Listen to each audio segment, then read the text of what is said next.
Hi అండి, good afternoon అండి. So ఈ బ్లాగ్ వచ్చేసి ఈ రోజుది అనమాట.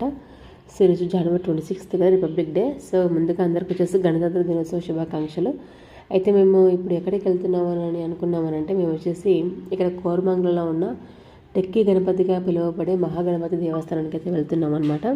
సో టెక్కీ గణపతి దేవస్థానం అనేది చాలా ఫేమస్ అండి. అక్కడ టెంపుల్ వచ్చేసి ఆల్మోస్ట్ అంతా సాఫ్ట్వేర్ కంపెనీస్కి మధ్యలోనే ఉందంట అక్కడ టెంపుల్ వచ్చేసి. ఇంకా మనం ఏదైనా ఒక కొత్త జాబ్ కోసం చూస్తున్నాం, లేదంటే ఆల్రెడీ జాబ్ ఏదైనా ప్రమోషన్ కోసం, లేదంటే శాలరీ ఇంక్రిమెంట్ కోసం, ఒక జాబ్ అనే కాదనమాట, మనం ఏదైనా ఒక వర్క్ చేసినా, లేదంటే ఒక బిజినెస్ చేసినా కూడా దాంట్లో అభివృద్ధి కోసం మనకి అభివృద్ధిగా మంచిగా కావాలి, కలగాలి అనే దానికోసం ఈ దేవస్థానానికి అయితే వెళ్తారంట. వెళ్ళి ఆ స్వామివారిని దర్శించుకున్నట్లయితే ఖచ్చితంగా మనకి ప్రమోషన్స్ కానీ, లేదంటే కొత్త జాబ్ కానీ, లేదంటే మనం చేసే పనుల అభివృద్ధి అనేది మంచిగా కలుగుతుంది అనేది నమ్మకం అనమాట. సో అందుకని మేము కూడా ఒకసారి వెళ్ళి చూసేసి వద్దామన్న ఉద్దేశంతో మేమైతే వెళ్ళామన్నమాట. సో గణపతి దేవస్థానం బయట అయితే ఈ విధంగా ఉంటుంది.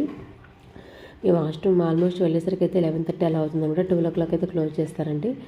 ఇక్కడ ఫుల్ రష్ అయితే ఉంది. లైన్ కూడా చూడండి బయటకు వచ్చిందనమాట. ఎందుకంటే హాలిడే కావడంతో చాలామంది అయితే ఉంటారంట. వీకెండ్స్లో కూడా చాలా రష్ అయితే ఉంటుందంట. ఎందుకంటే చుట్టుముట్టు చాలామంది సాఫ్ట్వేర్ ఎంప్లాయీస్ బాగా వస్తారని అయితే ఇక్కడైతే అంటున్నారు అనమాట. సో అదేవిధంగా మేము కూడా వెళ్ళి చూసేసి వద్దామన్న ఉద్దేశంతో అయితే వెళ్ళేసి వస్తున్నాము. ఇక్కడ గణపతి దేవస్థానానికి వచ్చేసి గణపతి ఇక్కడ తొండం వచ్చేసి కుడివైపు అయితే తిరిగి ఉంటుందంట. సో కొన్ని గుళ్ళలు వచ్చేసి ఎడమవైపు తిరిగి ఉంటుంది కదా. సో ఇక్కడ వచ్చేసి చాలా విశిష్టంగా ప్రత్యేకంగా తొండం వచ్చేసి కుడివైపు అయితే తిరిగి ఉంటుందంట.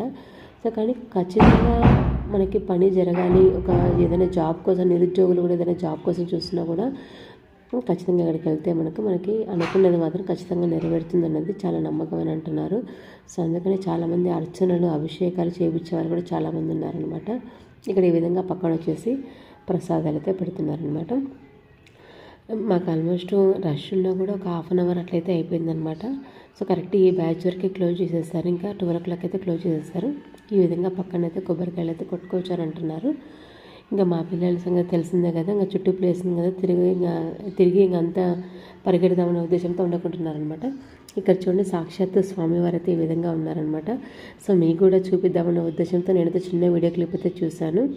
ఇక్కడ ఒక స్వామివారే కాదనమాట, ప్రధానంగా మహాగణపతి ఉన్నారు. మహాగణపతి వెనకాల 3 చిన్న ఆలయాలు ఉన్నాయి.